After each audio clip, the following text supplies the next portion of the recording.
Okay, welcome to Celo Connect. My name is Mark Richardson. I'm the product architect and the head of research at Bancor Network. We were one of the projects kind of behind the DEX and AMM space. And it is my great honor now to be sitting here with sort of three of Bancor's progeny, if you like. They're launching their own systems on the Celo blockchain, and I'm going to hand the space over to them so they can introduce each of themselves and their projects. So Robert, how about you start us off? Nice. Can you guys hear me okay? Sweet. My name is Robert. I work on the Mobius protocol. It's a stable swap exchange on the Celo blockchain. Hi, everyone. I'm Brian, and relevant to this talk, I work on Ubeswap, and Ubeswap is a constant product AMM on the Celo chain. Hi everyone, I'm Uzair, and I'm one of the founders at Symmetric, which is also a decentralized exchange and an AMM. So the theme should be apparent. For this specific panel, we've chosen capital efficiency as one of the core concepts that we'd like to discuss. And one of the ways that panels are often organized is that the moderator, which is me in this case, will write a bunch of questions and send it out to the speakers, and we'll kind of prepare responses. But in this case, we haven't done any of that. But I did send around sort of a document that I wanted everyone to sort of have a quick look at. And we're going to basically just be diving into that. But this is completely unscripted, and a lot of it is going to be, I think, critical. I've spoken to some of our speakers just before the talk, and I think they're going to have some really interesting things to say. But this is really with regards to the concept of capital efficiency. And the reason I think that is interesting, especially in DeFi, is that it's used incorrectly. Right? When we come from the traditional finance world, capital efficiency is basically the amount of money that a startup spends on growth and marketing and like user acquisition compared to the revenue that it makes. Right? So it's basically how much is spent growing your business versus how much is your business earning. And I wanted to ask our panelists whether you think that that's how the term is used in DeFi. Who wants to go first? Robert? Yeah, me? Yeah, no, I think capital efficiency definitely relates to a different sort of sense in not just DeFi, but in traditional finance. I think capital efficiency refers to the amount of liquidity that is required to effectively facilitate a trade. I think for unbounded AMMs, like traditional ones like you see with constant product, they are shown to be very capital efficient because of the amount of liquidity that is required to facilitate a trade. Does anyone want to follow that up? Like, what does Robert mean when he says that the amount of liquidity to facilitate a trade? So yeah, I can answer like kind of the aspect with constant product AMMs and how those aren't traditionally thought of as the most efficient. So like when I think about capital efficiency, I'm thinking about like your dollars. When you put them in Ubeswap, how much of it is being used anytime like a trade is happening. And oftentimes it's, well, at least in Ubeswap, it's just the capital that sits like where the current price in the market is. And all the other capital is basically sitting at these tail ends and not really making the trade cheaper for the user. And I guess what that means is like if, or like, I guess one way to think about capital efficiency here is like how deep, I guess, is the liquidity for the trade, and like how, or maybe not that, like about like maybe like the slippage. So if I make a trade, how much am I paying in fees? How much is the price changing when I make that trade? Like in general, if I keep buying some token on Ubeswap, it gets more and more expensive, and we need to like, there are different mechanisms for like how much more expensive should that token become.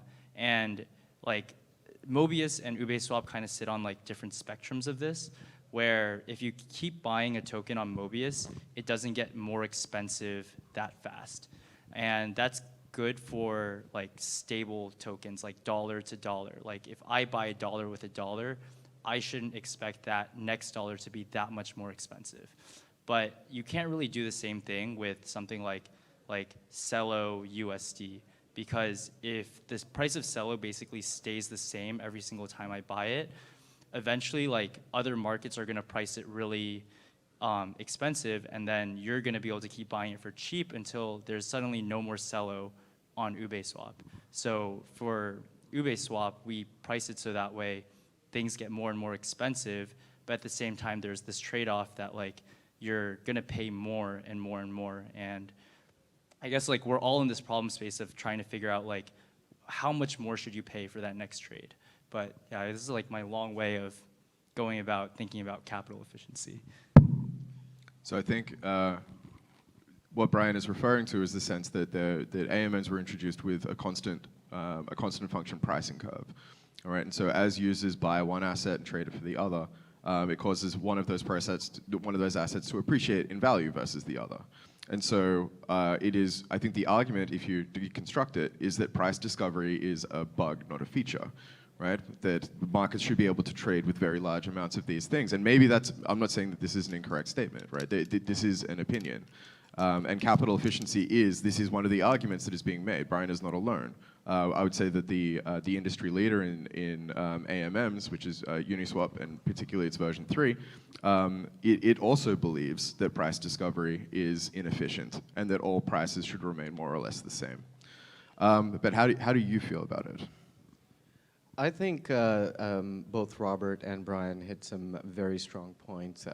But when I think about capital efficiency, I really think about it in two ways. One, what Robert said is price impact, slippage, like how is it really affecting the user, you know, and what Brian also mentioned, how much is price going to change and what kind of arbitrage opportunities is that going to lead to? So that's one way of looking at it. But the second thing that I think, what we're trying to do at Symmetric is being able, as a project, being able to create liquidity with very little. So very different from the constant product AMM style. With Symmetric, you could customize weights, which allows for projects and the AMM itself to be able to support a lot larger or greater amount of liquidity than you can on the constant AMMs. So can you tell us a little bit about the strong invariant and why you can get away with less liquidity? Yeah, so if let's say you're a project that's trying to put its token out, right, and it wants to have a huge amount of that token in either a Symmetric style pool or in an Ube style pool. In an Ube style pool, they would have to support it with a stable asset or whatever asset they decide to pair it with, and that means for a young project, they have to raise a lot more to be able to support that kind of trading. With Symmetric, because you can customize the weights of each of the tokens, you have the ability to support more liquidity of your own token with very little resource. So I think in that sense, it, you know, at the end of the day, we're all trying to work to grow the Celo ecosystem together, and each of us has a very unique offering, but that's where I think Symmetric really helps with capital efficiency. Yeah, it's a terrific answer. And so you were starting to refer there to sort of the variable weights that you get out of the strong invariant, but there's actually a whole range, right, of different augmented bonding curves that can be used. And I think you know, Mobius has just recently looked into using the crypto curve, which is a dynamically rebalancing version of the stable swap invariant, which was introduced by Curve Finance. And I was wondering if you could tell us a little bit about how that augmented bonding curve works. Is it similar to these, the strong invariant? How does it perform? Is it good for volatile assets? Is it, you know, better suited for stable coins? What do you think?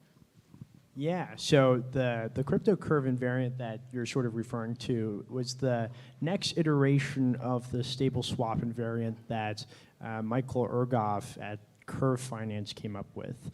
And so what he effectively said is we're going to generalize a way to do passive concentrated liquidity by effectively taking some sort of stable asset, right, and saying, okay, we're going to sort of concentrate liquidity around that stable asset for any sort of range.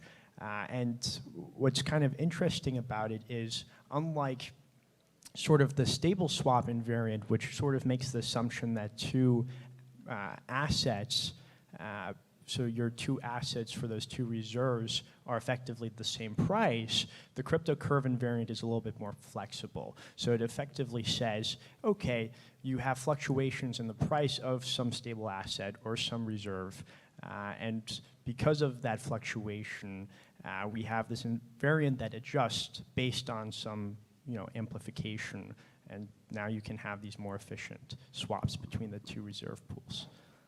And you, on your Medium article, where where you first discussed the use of the crypto curve, you ran Mobius did some research there to have a look at simulated results of how a co-volatile pair, like I think USD and euros, performed, and found that any amount of amplification actually results in less returns for liquidity providers. Do you think that that's consistent with the market's view of capital efficiency? At the beginning, I posed the question, what is capital efficiency in DeFi? We got a range of answers, but one of the ones that was really rising to the top is the amount of liquidity that's needed to support a single trade, right? And I think that I wonder if liquidity providers are being left by the wayside, because supporting a greater volume with less liquidity is the same as liquidity providers selling their tokens at a discount compared to, for example, constant product. But yeah, I just wanted I wanted you to opine a little bit on why you think that this concentrated liquidity concept has become so popular if it makes less money. Yeah, that's a good question. So I think the idea that concentrated liquidity positions make less money is not entirely accurate, because I think people that do really sophisticated liquidity providing on concentrated liquidity have the potential to make a lot of money. And the reason for that is because they're effectively able to predict expected volatility on their specific range that they're providing liquidity to. The issue is the majority of folks that provide liquidity to something like Uniswap v3 have a really hard time predicting volatility for that pair. And so what ends up happening is they usually are either too sort of tight on the range that they're doing, or they're maybe too wide, and they constantly have to rebalance their range. The problem with rebalancing your ranges on concentrated liquidity is that you're effectively opening yourself up to impermanent loss, because every single time you rebalance the ranges, you're essentially creating a new pool.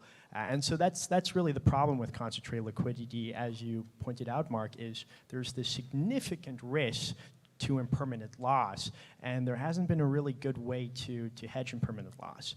That being said, and this is sort of in topic and off topic, I think there's a really great opportunity for automated market makers to effectively provide a payoff to liquidity providers that behaves in a convex fashion. Because liquidity providing positions on Uniswap v3 are still concave, if you can provide a convex payoff to those concave liquidity providing positions on Uniswap v3, maybe there's a potential way to hedge against impermanent loss. But again, that's really difficult, and as you can understand, that requires more sophistication by the liquidity provider. For anyone in the audience who comes from the options trading world, this ability to provide concentrated liquidity, remove, and then restake your tokens back in range so that you're permanently earning fees is akin to a perpetual martingale strategy. It can be extremely risky, and for some people it does work out, and certainly for insiders it can work extremely well. But I think let's move. I want to bring Brian back into this conversation. Does Ubeswap have any product releases on the horizon that involve augmented bonding curves, concentrated liquidity, that sort of thing? It's okay to say no, by the way. I don't want to put you on the spot. And certainly this has been an industry trend.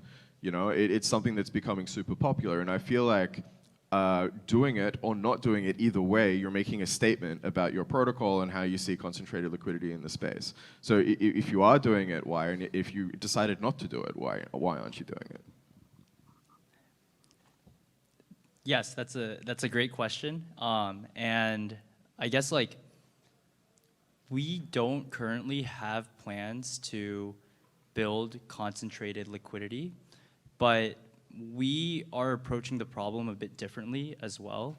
And this actually has to do with what we recently launched, which was a limit order system.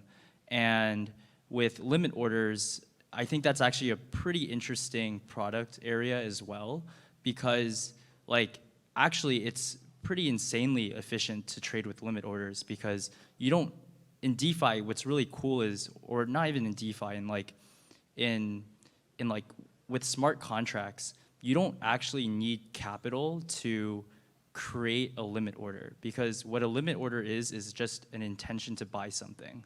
And so you can basically like create like an order book without necessarily needing like a ton of capital on you. So that's like one thing that we built. And then, okay, there's other implications too to limit order systems that are really fascinating to me.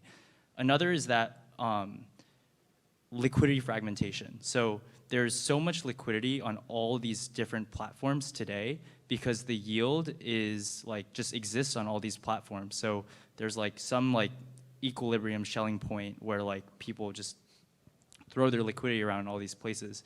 But that means that if you're making market orders on any one of these platforms, you basically only can make use of the liquidity on that platform. And the way limit orders solve that problem is that the people who are filling your limit orders don't need to fill it in its entirety in a single transaction. They can fill it in partial orders. And what that means is like somebody who's in the background running these limit order bots finds the best price for some, so it's like a pair optimization. Like you're finding the best price and the best size on Symmetric, on Ubeswap, on Mobius, and then you are filling that order for the user and splitting that liquidity. And then the other aspect too is now you have the power of time on your side. And like you do that one swap and it makes the price on this decentralized exchanges go up or down. And then now like the limit order might be out of the money now when before it was in the money.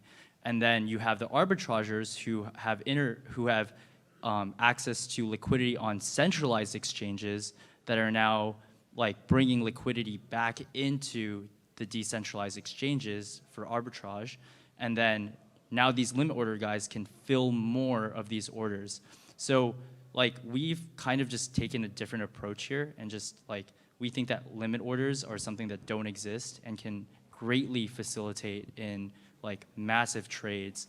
And like for the most part, like we're all just building market orders, and I think that like limit orders are still like so important, and I don't think are going away anytime soon in decentralized finance.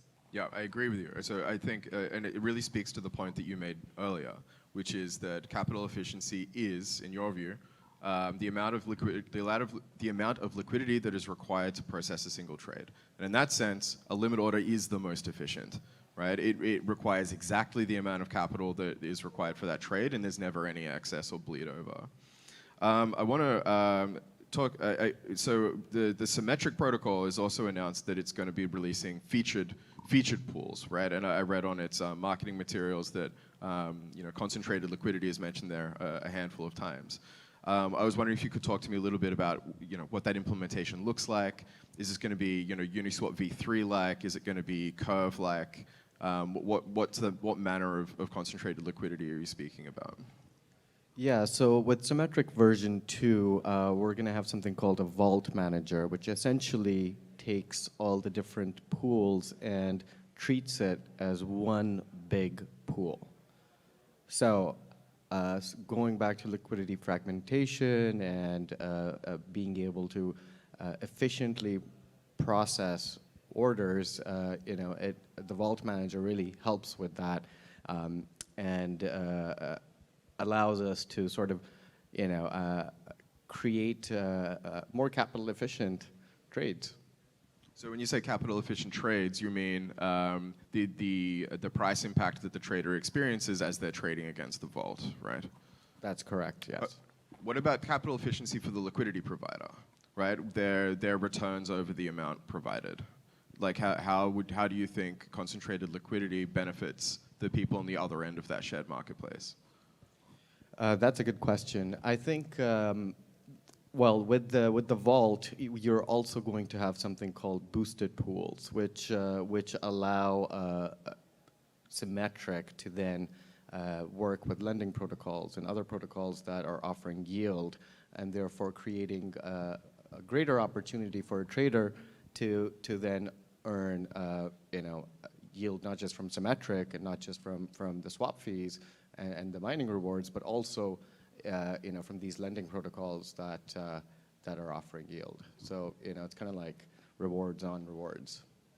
Right. So like one place for liquidity, but it gets revenue from multiple sources. That's good. Correct. Wonderful. Brian, I think that there's also a collaboration with Uniswap and Pinata protocol that is similar to that, right? Can you talk about that quickly? Yeah, so we're working with Pinata right now, and the idea of Pinata is that it's possible to like deepen these liquidity pools using leverage, and the way to do it is like, well, I guess I'll just describe how Pinata works, right? So there's two sides to there's two users in Pinata. There's the users who just want to earn some yield on depositing dollars or Celo tokens, and they don't really want to think about impermanent loss. They don't really want to think about like having exposure in other assets. And then there's the other side, the degen farmer, that's like, I want to yield farm with $200, but darn, I only have 100. So Pinata is kind of this place where these people can like mutually benefit each other, where like in the first party, they lend their assets to the Pinata protocol, and then on the other side, the farmer is basically borrowing those funds and putting them at a leveraged position in Ubeswap and earning additional yield. And that is like helping us deepen liquidity. And if the Pinata protocol has good parameters and is managing their bank well enough, it, I guess, allows people to like really deepen and boost like the liquidity in these pools.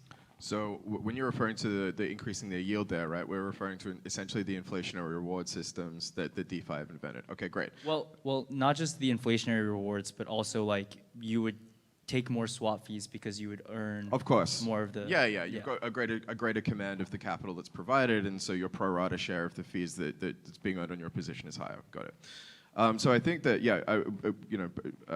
both of you just recently have sort of referenced this yield farming and its popularity, and I think that this is a really good place to go back to. One of the concepts that I started this panel with, which is the traditional sense of capital efficiency. Okay, like how do we gauge how successful or how capital efficient Ubeswap is, not as a product for trading or liquidity providing, but as a startup, right? How should your company be valued, all right? Or how should the project be valued? One of the questions that I want to ask about this, and this isn't specific to any one of your projects, but across the space in general, is do you think that we should take into account the cost of liquidity mining, right? Is this something that protocols are spending on growth and user acquisition, and is that a capital inefficiency? Robert, I don't know if you've got a strong opinion, but I saw you nod, so I would like to hear what you have to say. I 100% agree with you. I think, so I'll make my answer super short. Yeah, we should totally account for liquidity mining because you're effectively subsidizing your customer acquisition cost with your own token inflation. So yeah. Terrific. And then the other thing that's been I would say a prominent topic in the cryptocurrency socials recently is developer salaries. right? And this is a ballooning cost. And if you're on a prohibitively expensive blockchain like I am, there are other ballooning costs as well. And so the actual cost of running a project is going up over time, right? As more and more projects are competing for fewer and fewer developers, there is an increasing cost. And I'm wondering, should we consider the overall expense on staff, right? On growing not just the community and its liquidity providers, but the actual core contributors and people that are building out the technology of the project, right? Is this something that we put into the balance sheet and use that to evaluate the capital efficiency of a project? I would say less so, because a lot of these projects that once you have the smart contracts online and once you have the front end hosted, hopefully eventually on like IPFS and ENS for decentralized domain name service, that like you don't need to pay for developers unless you are building more features. So it's kind of weird because developers in Web3 and DeFi are more of a fixed cost than a cost that like is incurred all the time.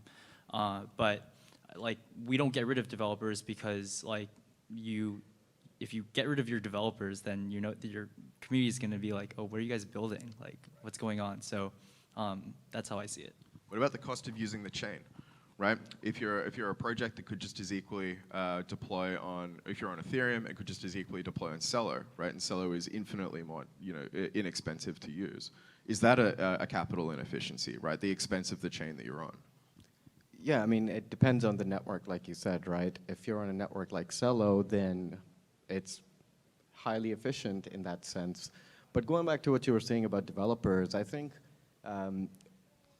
the world we live in with what we're seeing, the past few weeks and months, and we need to maintain a team of developers. We need security experts, and we need to make sure that our protocols continue to evolve to not just improve the product, but also to cover attack vectors that is not something that a lot of people talk about, and that goes back to capital efficiency in a way. Okay, well, we've got 58 seconds to spare, so I'm going to call it. Can you please give our wonderful guest a big round of applause? And I think if anyone has any pressing questions, we'll take one before the panel concludes. Otherwise, I'm sure that you guys can find us on the floor. Are there anyone wants to ask us anything at all? Okay, I think we're calling a gentleman. Actually, you want something to say? Not even about Mobius V2? No? Okay. Please feel free to find us. We'll be around the conference. Thank you so much for your attention.